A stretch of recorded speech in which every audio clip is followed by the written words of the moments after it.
Well, really, there was only one thing that ever bugged me, which was, like, I did an interview a couple years ago where this dude was like, do you feel like you want to die young because you want to be like Kurt Cobain? Oh, God. And Jim Morrison. One thing we were talking about is that you go viral pretty often. Yeah. You think so? Well, we see a lot of headlines, and then sometimes it's regards to things that you'd say, and it'd be like kind of out of context. I know. Well, I feel like because I don't say that much that often, it's just that if I do say anything, I think that's why sometimes I just don't say very much. I'm like, oh God.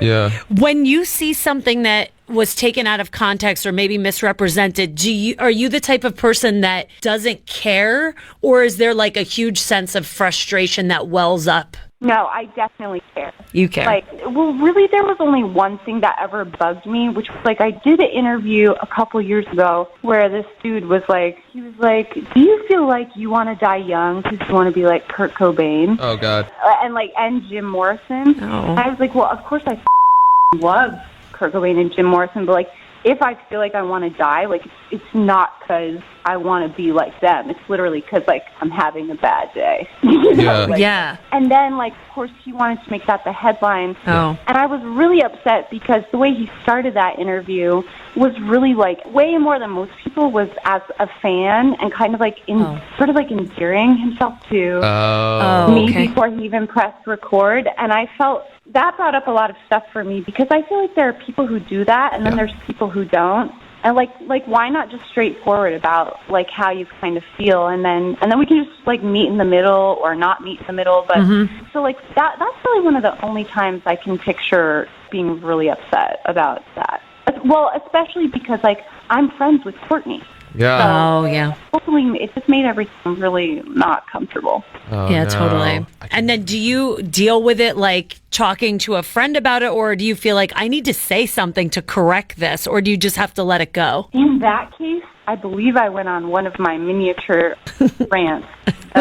If I read something about myself that I just know isn't true, but it's by someone who's never met me, then I'll just talk to a friend about it. And say, can you believe, But if it's something I actually said, then I get, like, a little nervous because, I mean, it's kind of not right to write something that, to kind of twist it up a little bit. But I don't know. I do remind myself lately that, like, that is what's been going on since the dawn of, I guess, like, entertainment journalism or whatever. That's true. I feel better about it, like, this year than I did. With my first album, I was kind of like, oh, God, what is going on? Yeah. Oh, I can't imagine. But yeah, I mean, the 6th album is coming out Friday. That is amazing. We've loved the 6 tracks so far. We can't wait to hear the rest of it. You've had so much success and endless awards, Grammy nominations, tours around the world, playing stadiums, covering one of your favorite artists, Sublime, which is awesome.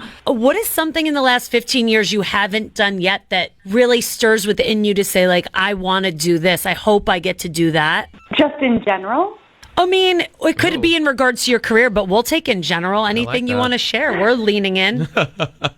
Right? No, I know, because, well, career-wise, I think one thing I'd really like to do is, like, I'd love to sit down and talk to some people and ask them how they did what they did. Like Joan Baez, for instance. Like, I saw her at Santa Barbara, like a little venue in Santa Barbara, and she's been playing for 60 years, and I'd kind of like to know just kind of what her process is, and I think I'd like to just talk to more people who are still making music who are women. Yeah. I love that. I feel like sometimes I get like a little nervous because I can't think of like who sounds sort of like me who's still playing bigger venues. Yeah. I'm kind of like, what's that going to look like 5 years, 10 years? And well, we would YouTube that so hard if you get that series where you interview those female artists. Chills. Oh, we have chills. Oh, well, that's a good idea. Maybe that's yet to come. I like that idea too.